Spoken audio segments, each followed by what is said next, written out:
go.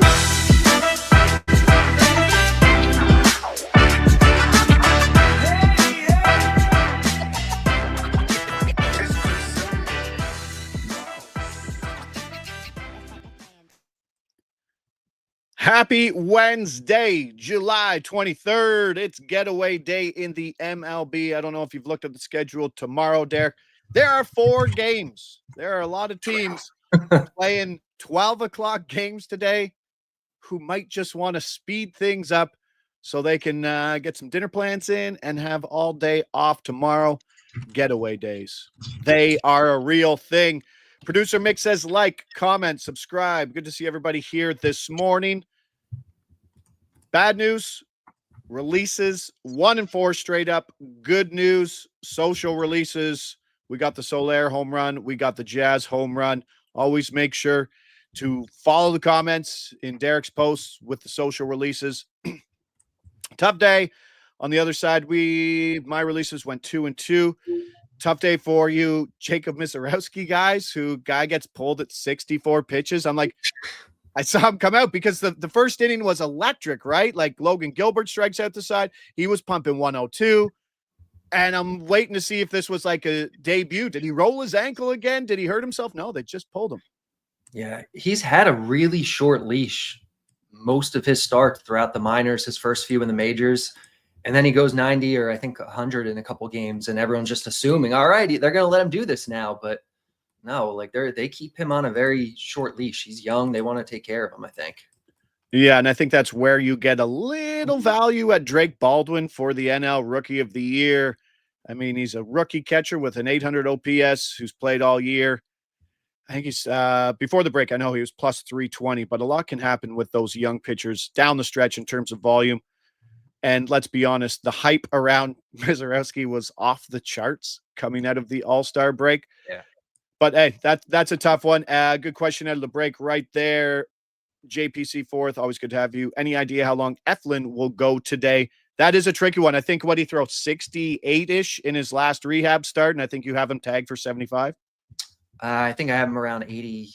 Oh, you got it. You're going plus 15 straight. Plus 15, yeah, which we don't know for sure, but that's usually a pretty good guess. Yeah. Rich Hill didn't look terrible. No, he didn't. 21 straight years. Absolutely incredible. 45 years old. His baseball reference page is maybe the longest one that's ever existed because of all the stops that he's had. I mean, that guy was playing independent ball, I believe, on the East Coast before too. Incredible. Oh yeah, like 5 or 6 years ago. I read a tweet. I forget who had it. He was drafted 3 years before Pete Crow Armstrong was born. Like, how crazy is that? Wow. Yeah, Rich Hill. I wonder how that locker room was. He didn't do too bad. I know the runs were unearned, but things fell. Matthew Boyd looked great in that game, going deep, getting the win. I think that was the best way to fade him yesterday. Boyd to record the win was even money. Same with his teammate, Bobby Witt Jr., says Blue. So he was drafted before Bobby Witt was born. I think that's what he's talking about. Over 15 and a half outs was plus 140-ish. Who are we referencing to? I think that's probably Rich Hill's outs yesterday, right? Rich Hill had an outs market? I didn't notice it, but he must have, I guess. Yeah, it's as we keep looking down the chat, keep continuing to pump. How come when a pitcher hits a batter that doesn't count as a walk to the pitcher? Because it's not a walk. It's a hit batter. It's a different thing. Why doesn't a walk count as a total base? Yeah. Yeah, I get it. It sucks. The walk market's been tough, but let's get to the release procedure. If you're new to the show, we'll tell you a book. We'll tell you the secondary book. Then we'll tell you the game. Then we'll tell you the market. We'll tell you the player. Let us know where it is. Let us know. Let us know alt prices too. If you're at a book that has maybe some alt unders, some alt overs, we can always discuss them. Let's get right to it. A handful of releases today. Hopefully we got the numbers because looks like a 6-pack. We start off Boston, Philadelphia. We're at Bet365. FanDuel was 3 points off last time we checked. We're going Boston at Philadelphia. Pitcher outs.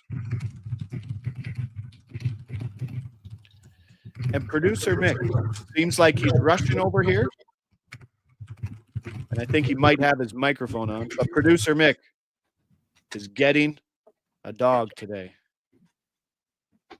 And we are going to name your dog Lucas Giolito. Full name dog. That's what we're calling your dog, Mick. Doesn't matter. Lucas Giolito, under 17.5 outs, plus 115. I said to you that it moved from 120 to 115, and you said we had a lot of wiggle room here with the Boston starter. Explain yourself, Mr. Carty. This one shows the most value of any prop today.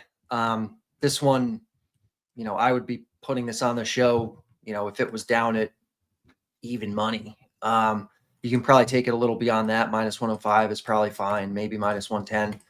The bat is projecting about 15.5 outs here for Giolito. So we're getting, 2 outs of value at plus money, which is nice.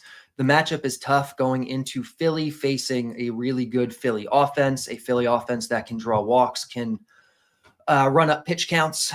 And so this one I like quite a bit. All right. 92 pitches, 15.5 outs on the projection there. Plus money. Let me know if you're seeing it at somewhere else at a decent price. Nick Porto, good to see you. Asking, does the bat weigh in bullpen usage? That is a very difficult thing to do, I would imagine, to incorporate. Yeah, it does, though. It knows who's on the roster on any given day. And as of maybe 3 weeks ago, I built a model to project individual reliever fatigue. So like if a guy has pitched, the last 3 days, like his chance of pitching today is like almost zero. So he will not really go into the bullpen projection very much. So yeah, the bat is projecting who's most likely to pitch on any given day out of the bullpen. What pitch count do you have for relievers where you won't see them? Like if someone just went over to Fangraphs and take a look at their bullpen page, which is a great resource, what number of pitches would you have someone not being able to come out the next day for a reliever? 20, 25 plus? I don't know. The model kind of handles that. I would think around there, you're probably not seeing them. But it's not projecting binary yes or no. It's projecting probability. So like, even if the guy throws 25 pitches yesterday, maybe he has a 5% chance of coming out today or something like that. I'm just making that number up. I have no idea if that's accurate, but yeah. All right. There we go. Appreciate it. Eflin over 15.5 outs. I did JPC fourth. I did look at that Eflin over 15.5 outs, but I'm absolutely terrified of that just straight blueprint of here's your 15 outs for him coming off what was it, shoulder injury? What was Eflin coming back from? I think shoulders. That sounds right. All right, we roll on. Bet365 seeing this 5 points off over at Hard Rock. Seattle, Milwaukee. Walks allowed, the market that doesn't exist anymore for some strange reason.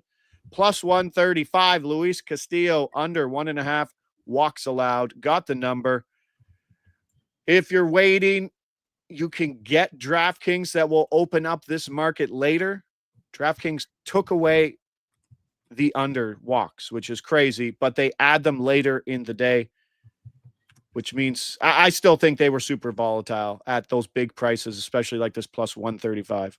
They were. I mean, I wish we had more of these this year.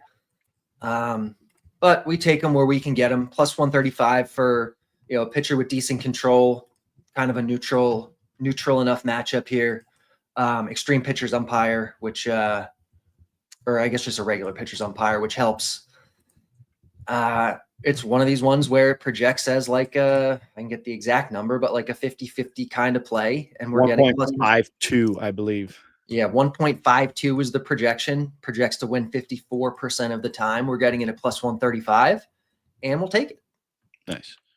Mr. Gerg chirps in. He said, yes, DK will open it up at minus 140. So DraftKings will wait until the market's kind of equalizes and then put out their number. Yeah. That's what DraftKings has been all kinds of like, I don't know the right word, but the word I want to say is cowardly with what they offer. Like they just become really stingy with their stuff. It's not still probably the second best odds daily next to Bet365. You will find on the markets they offer, you will usually find decent odds, but it just feels like they're afraid to offer certain things like unders or certain markets that they used to have. Unders. Yes. I'll talk about. I was looking at Chris Bassett. Walks. It's at 2.5. And that's another thing that they've done. They've changed the number substantially to the 2.5. If there's like a under 1.5 at like plus 170, they'll just go to 2.5 because no one's going to bet that giant under 2.5. Yeah. But Aaron Judge for 2 walks today is like plus 320. Bassett was like plus 170 for over 2.5 walks. So I'm like, yeah, I'd rather take the Judge. They've intentionally walked him twice in the series. Yeah. Grisham gets on.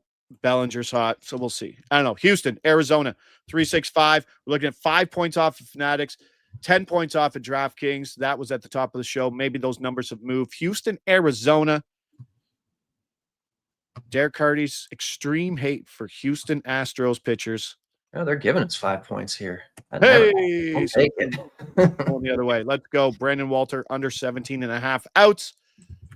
Plus 115 as producer Mick puts that back in. Let's go.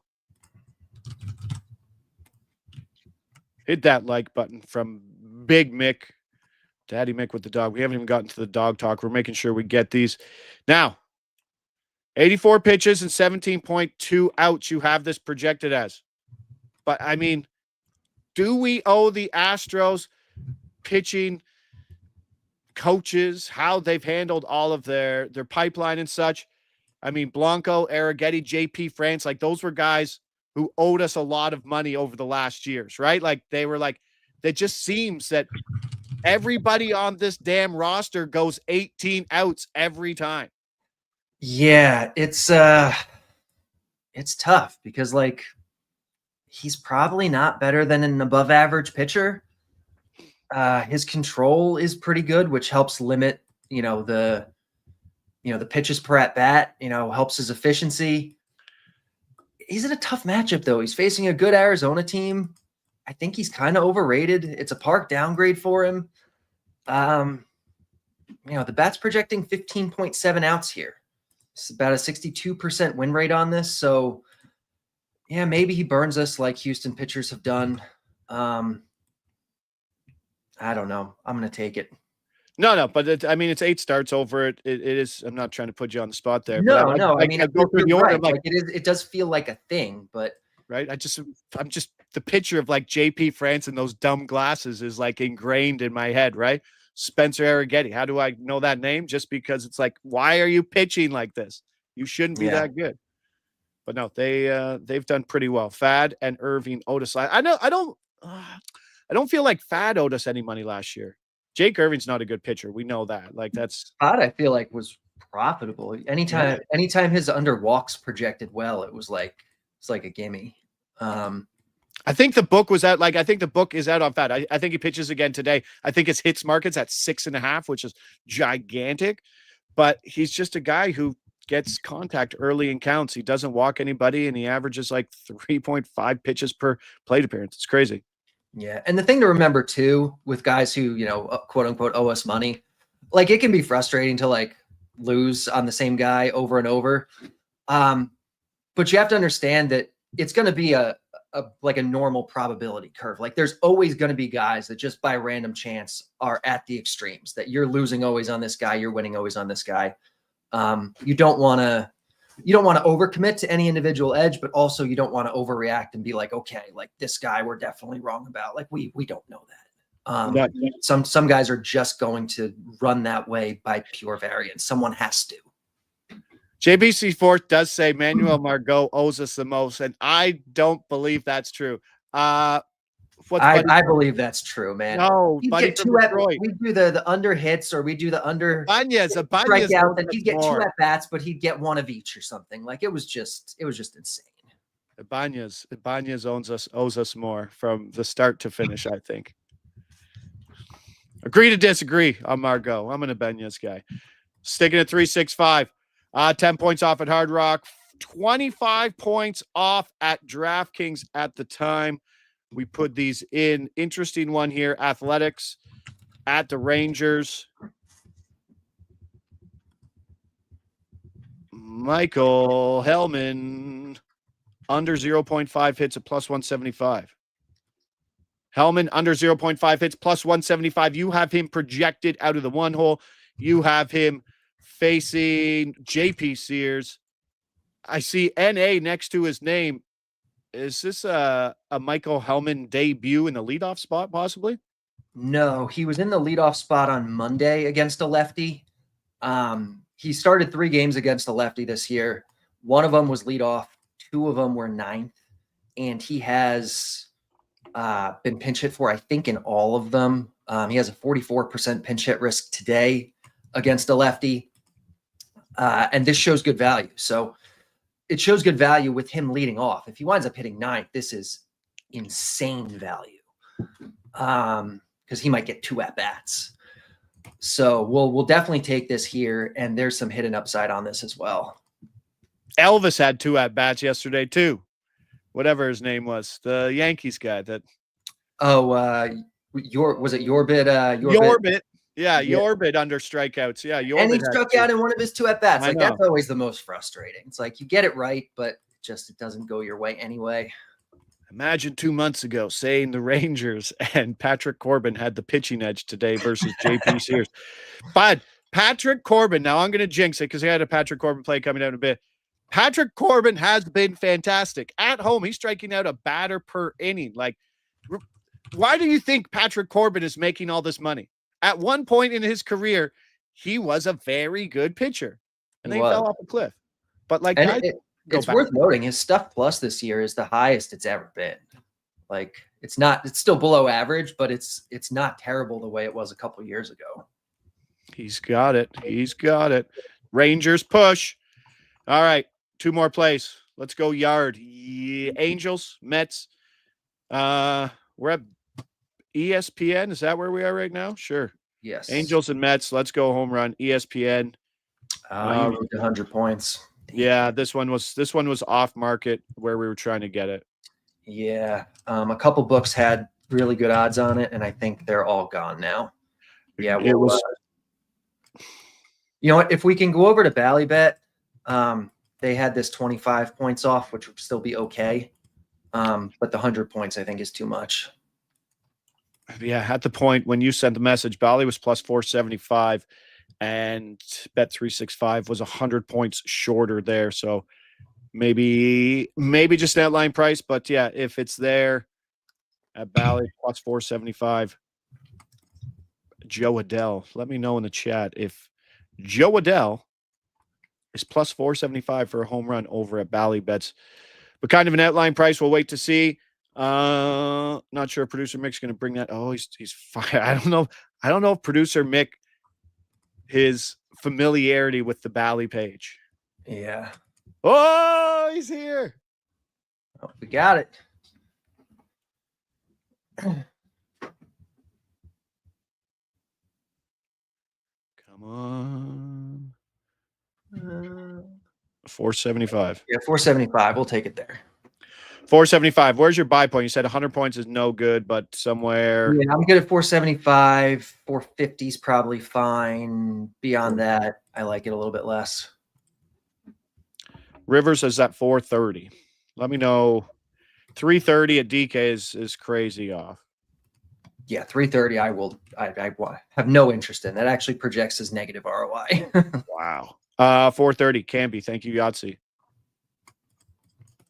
Let's go. We'll take that at 475 again. All quarter units there for the home run plays. One more home run play before we send Derek off and then finish up with my props today. Let's go to Toronto. Big game. Max Fried versus Chris Bassett. Crazy game yesterday. Game 1 was wild too.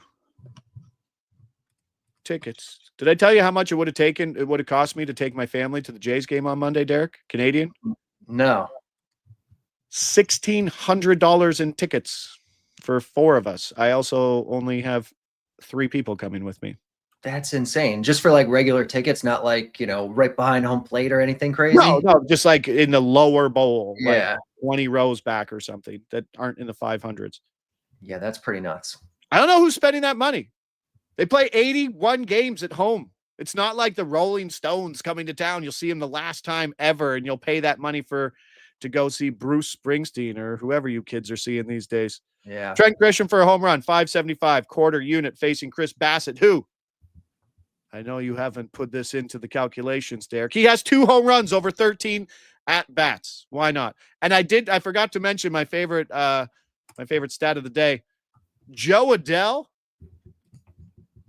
is 1-for-1 versus Sean Manaea. All right. Does he have a home run? No, but I'll take 1-for-1. He's seeing him well, we'll say. Yeah.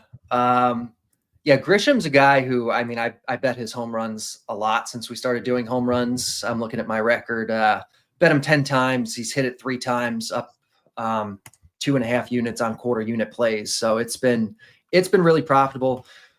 He's kind of been like a journeyman type guy, but he's good, especially this year. All his StatCast stuff is up. Obviously, he plays in a good offense, leads off when he plays. Good park.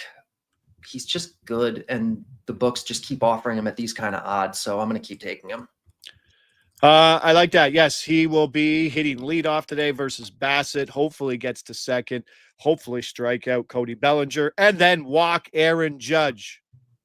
I'll take 1 intentional walk from Aaron Judge today. I'll take it. All right, 1, 2, 3, 4, 5 plays in the book. Starting off with Lucas Giolito under 17.5 outs, plus 115. We got that. Walter under 17.5 outs, plus 110. Luis Castillo for under 1.5 walks, again, plus money. Helman hitting out of that leadoff spot, but if he doesn't, going to be even better value, under 0.5 hits, plus 175. Adele home run, Bally 475. Grisham home run, 575, 365. Derek, appreciate you. Don't forget, guys, follow Derek on X. He will put the social plays that come out because home run props are coming out late in some spots, which I don't understand either.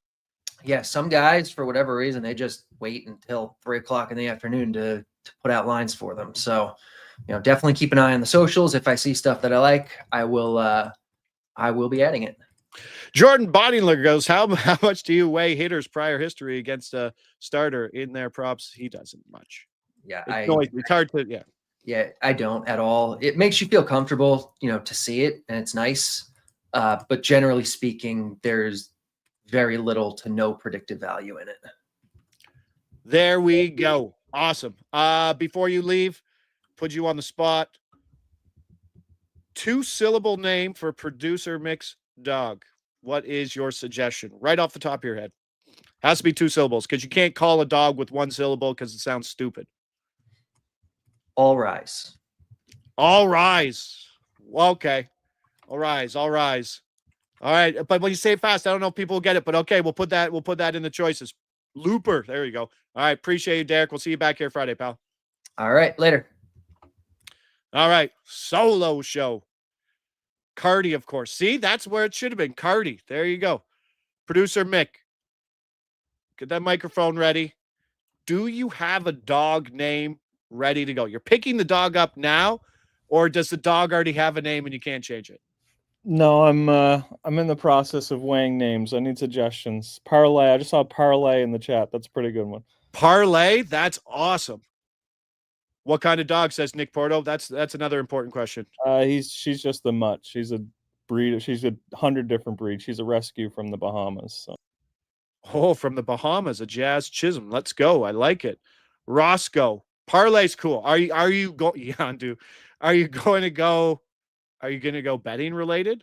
Oh, I don't know. I mean, it's a girl's name, so it's got to be something that she's a girl. Parlay's neutral, bud. Parlay's pretty neutral, so that one's high on the list right now.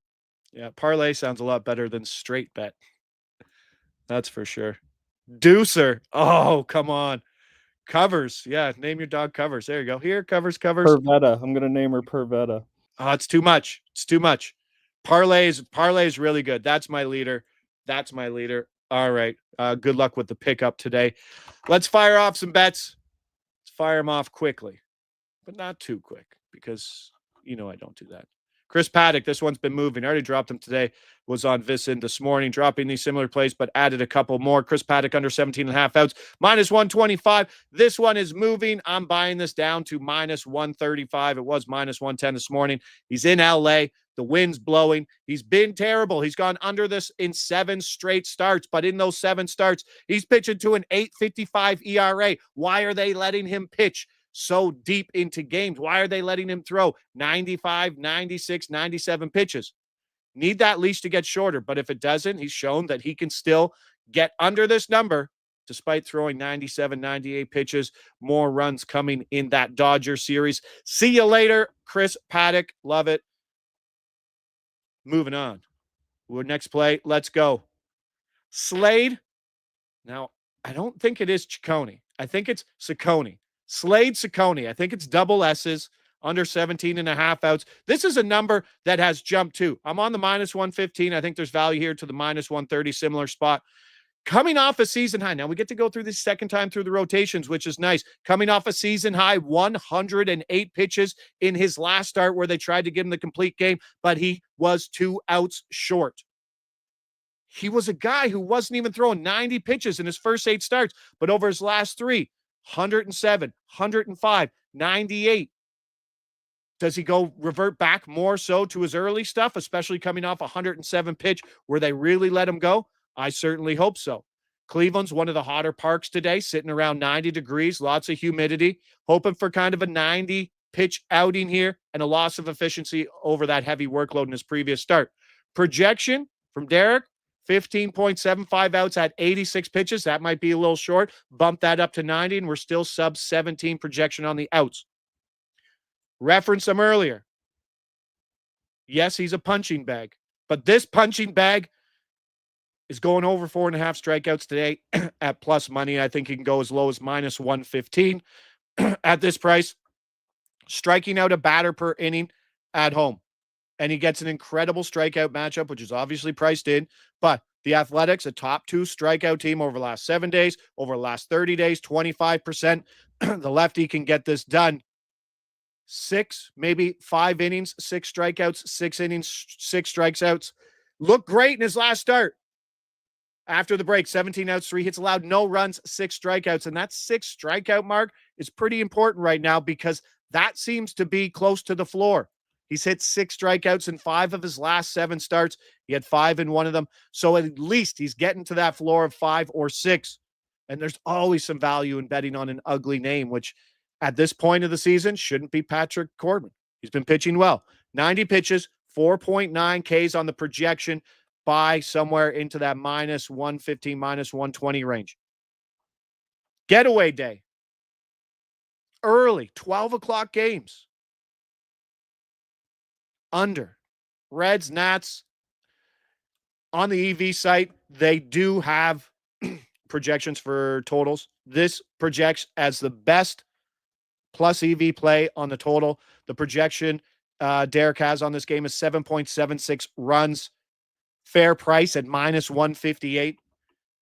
The Cincinnati bullpen reset after a calmer 6-1 loss yesterday versus the big 10-8 loss on Monday. And one thing that I mentioned when I was on Vincent today, that even if Cincinnati is trailing this game, they need to get their high leverage bullpen some work because they haven't in this series. Lodolo, sub 1 whip over his last 6 starts. That includes good offenses in the Yankees, Mets, Phillies, Padres, and Soroka hasn't given up a home run in 5 straight starts. There are no games for either of these teams tomorrow. Take your break, get through the at-bats quick, swing early in counts, get this under across the line on the getaway game because Thursday is going to be a quiet game. Enjoy your time off, Cincinnati and Washington. And finally, no Metler, but we'll back the Tigers. We'll back Melton here. Over 4.5 strikeouts plus 112, making his debut. If you're looking at the prop projections, it doesn't really like him. And that's okay because we know the extent and the influence that those prop projections have on these props. And that's why I think we're getting plus money on this. MLB debut. This is a guy who averaged in his last start 97 miles an hour on his fastball. He's got a cutter. He's got a slider, curveball, changeup. He's got a pretty good 5-pitch mix. He threw 89 pitches 2 starts ago, so there should be some leashes. Derek does have him projected for 75 pitches and 4.13 Ks, but he could push that 75 pitch count. He went to AA, AAA. This is his 3rd stop this year. 45 strikeouts and 39 innings pitched at AA. That's good, okay. But when he went to AAA, guy had 56 strikeouts and 36 innings pitched. 6 AAA starts, 8, 7, 10, 7 strikeouts. 6'4", 210 pounds. He's tossed 17 in the 3rd scoreless innings over his last 4 outings. The Tigers could use him. The Tigers can run. The Tigers are losing, but they could use some Melton action here. I do like this spot, and I do think there is a chance that he could really push this total. Little kind of parlay that I kind of put up today. Him and Lodolo, 8 strikeouts each. I think Melton for 7, Lodolo for 8. I think $25 pays 700. So that's just kind of my little lotto today. But I do think Melton has a chance. Wide range of outcomes. Could be 2, but 7 is also on the board. I got one more. I can't even talk on my second show. We'll figure this out. Blue Jays money line plus 120. This is such a big price in Bassett versus Max Fried, who was dealing with a blister before the break. I'm sure he'll be fine. But Bassett beat the Yankees in Toronto, his last start. Fried got beat up in Toronto on Canada Day. Still managed to go 18 outs, but the Jays won that game. We're talking about the best home team in baseball. We're talking about the best team versus 500 teams who have the Yankees number over the last little games. Jeff Hoffman might not be pitching after pitching in back-to-back games, but at this price, Bassett's a dog. The Jays have shown that they can just be as scrappy can be. Plus 120 is such a hard price to pass up right now. That's where I am on that. Paddock. 17.5. JPC 4th. Absolutely donkey play. Got to change that. Correct. 15.5. You are correct. Not 17.5. That's where the correction is. I'll put that out at 15.5. I was on 15.5. Still under that number. That's just me putting in the wrong number. Paddock's been under that number 7 straight games, 15.5, despite throwing big numbers up to those 95, 96. So under the 15.5. Carmine says, stick to hockey, pal. Thanks, Carmine. I appreciate you, pal. Thanks for the engagement, pal. Always how it goes. Falter, 3+ walks is 320. Laughing from Nick Porto. Appreciate it. So Carty dropped his plays. My plays are down there in the bottom. Chris Paddock is 15.5. That's my mistake.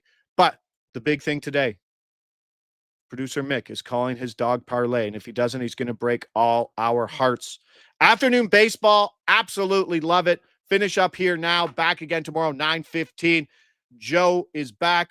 Gary Sheffield Jr. interview again. Always going to be exciting following a Jay series. Josh Ingles, wrap it up. Wednesday in the books, July 23rd. Covers his best bets on the MLB board. We'll see you back here tomorrow, 9:15. Let's go.